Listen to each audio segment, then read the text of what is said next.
It's not easy to tell you, but I'm not giving thanks to anybody today. I have no thanks to give.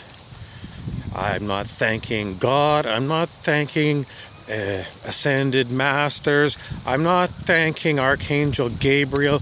I'm not thanking Buddha. I'm not thanking anyone. I have no gratitude to anybody today.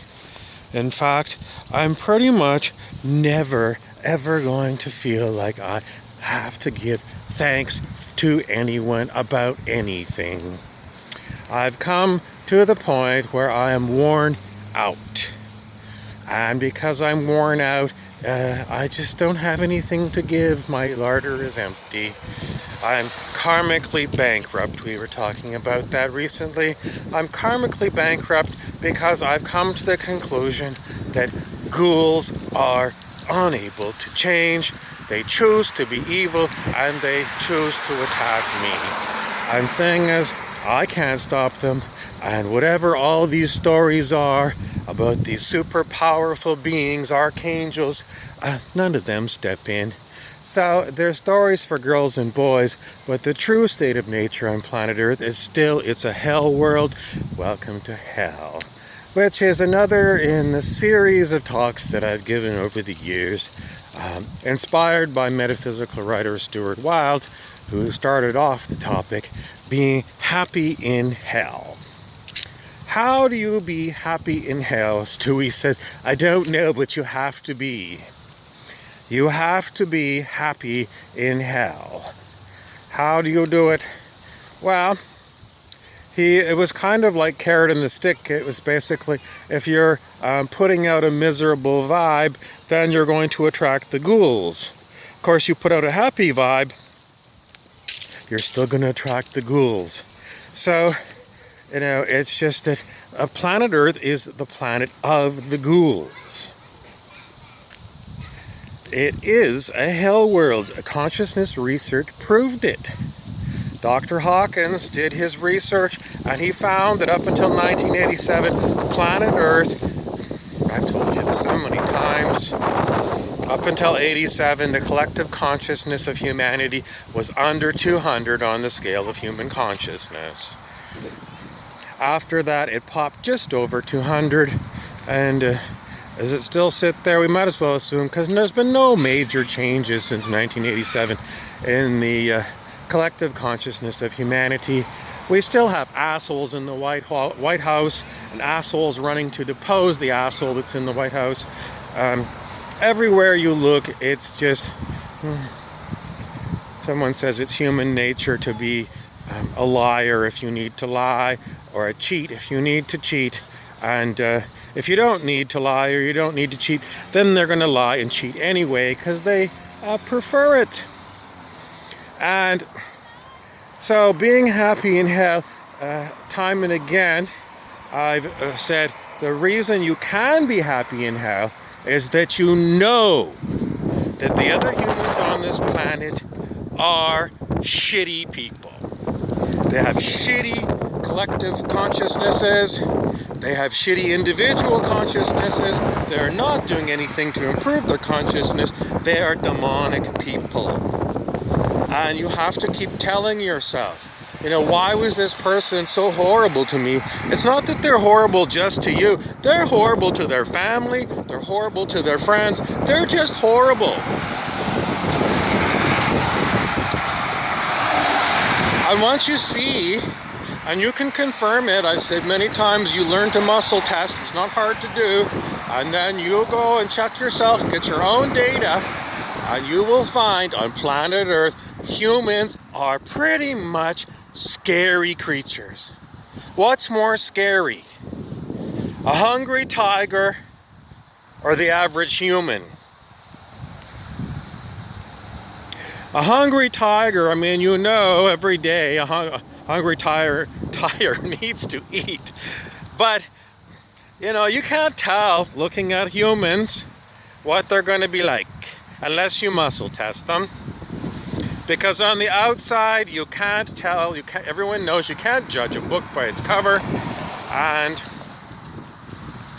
at any event, being happy in hell is knowing you're in hell. Not pretending this is heaven, not pretending this is utopia or paradise. It's being real. This planet is hell. And once you keep drilling that into your head, you really can be happy. Because when shitty things happen, I'm in a hell world. I know, it's a hell world, and shitty things happen all the time because we've got demonic humans. Why did you come to planet hell? I ask you out there, why did you incarnate on a hell world?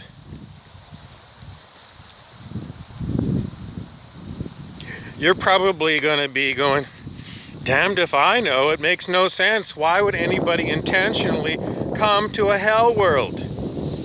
Unless you were a ghoul. The answer why this body is here on hell world is unknown.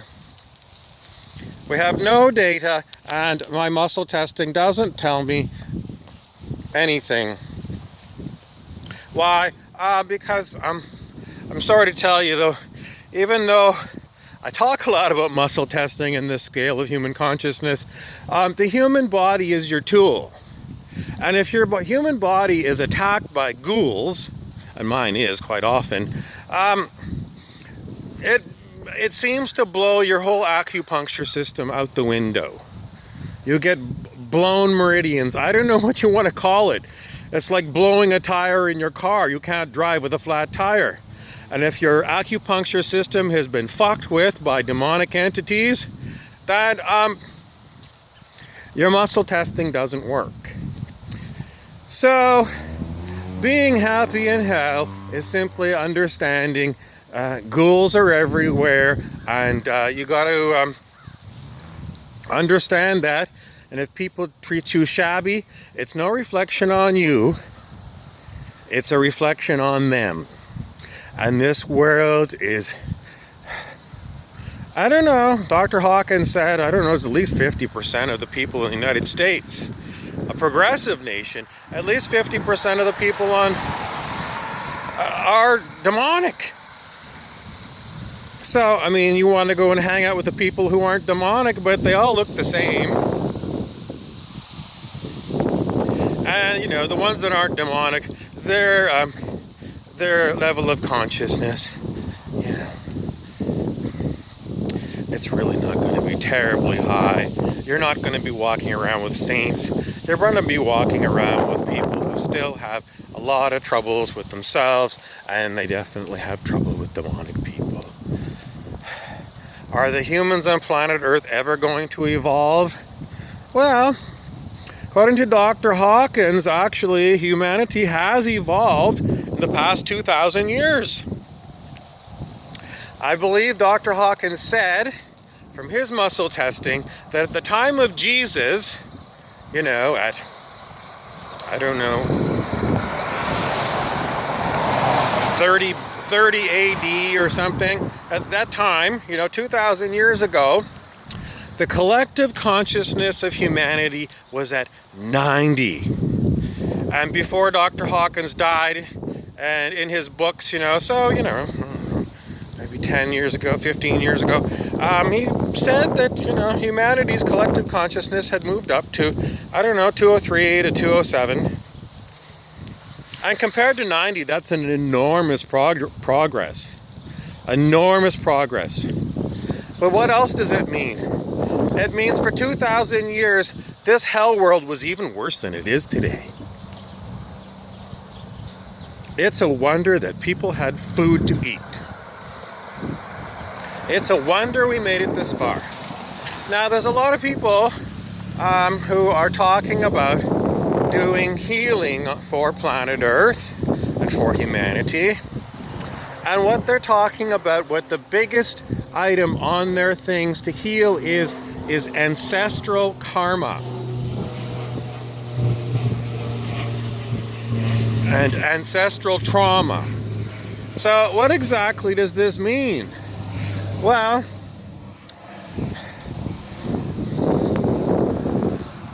How do you heal stuff that went on way before you were born, generations before you were born? How do you heal it?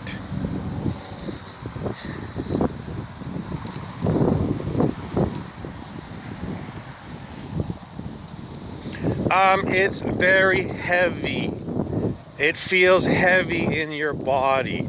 It feels like you're carrying a 500-pound sack of potatoes over your shoulder. It makes it very hard to even breathe when you are dealing with this very heavy stuff that's present on planet Earth that is up for healing.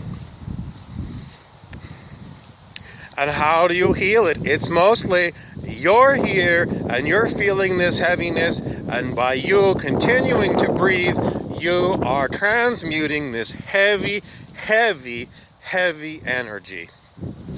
And it cannot be transmuted in one day. I mean, 2,000 years ago, they were at 90 on the scale of human consciousness. So you got 2,000 years of humans' collective consciousness between 90 and 200. How many people lived in the last 2,000 years? And then what about before Jesus? Last ice age was like 10,000 years ago. Since humanity began, that's what we're looking at having to heal. How many people on the planet are actually participating in healing these 10,000 years of horror? Not too many. I don't think people really start healing the collective and the ancestors until they got through their own personal traumas and whatever has to be dealt with karmically with yourself. You got to do that stuff first. And, you know, if you're only at 200 on the scale of human consciousness, you're not healing anything. You're not even treading water. What are you doing? You just came up for a breath of air. That's it. So, you know, you're going to have to get yourself way up into the 500s at least before you can start tackling major amounts of this ancestral shit that's attached to planet Earth. You can't see it, but once you get up into these higher numbers, you'll feel it. So, I mean, it's just another reason why people say, fuck this, I don't want to go on a spiritual trip and then feel sick. No one rewards you for doing healing work for the planet. You do it automatically. It's either, you know, you breathe against this heavy 500-pound sack of potatoes, or you don't breathe. That's your choice. You're not actively saying, you know, I'm here to go and clean this up. You're not saying that. You're saying, I'm trying to breathe, and it's hard to breathe because it's very heavy energy. And it's day after day. It's not a reward. So, why did you incarnate on planet Earth? Were you here in previous incarnations and, you know, you just got stuck here again? I don't know. If you learn to muscle test, you may be able to get an answer. Make sure your vibration is very high when you do your muscle testing. How do you know you're in a high vibration? When you feel good. When you feel joyful. And, you know, if you just drank 24 beers and now you're feeling joyful, that's not the time.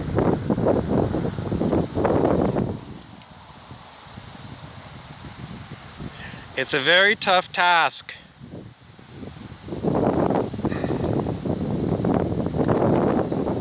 Anyway, that's what you got to look forward to. And I'm not going to go and mollycoddle you and tell you everything is love and light on planet Earth, because it ain't. And anybody being realistic knows that. But if you really want to know what you're up against, you're looking at 10,000 years of Earth as hell that needs to be healed. You can't go like that and make a change. And there's not very many people on planet Earth who are up in the 500 level on the scale of human consciousness. Very few. So, what are your choices? Well, you don't have any choice. To evolve, you must get your consciousness level up. You must. Otherwise, you're just going to sink back down into hell again. If you want to leave hell, you got to exit with higher consciousness. And getting to higher consciousness, somebody says, oh, I can go do a dab of LSD or something. I'm sorry, that does not work. That is fool's gold. The only way you're going to get and maintain a high vibration is you're going to have to work really hard. Harder than you ever worked in any other endeavor. Harder than an Olympic athlete training for the Olympics. It's that hard.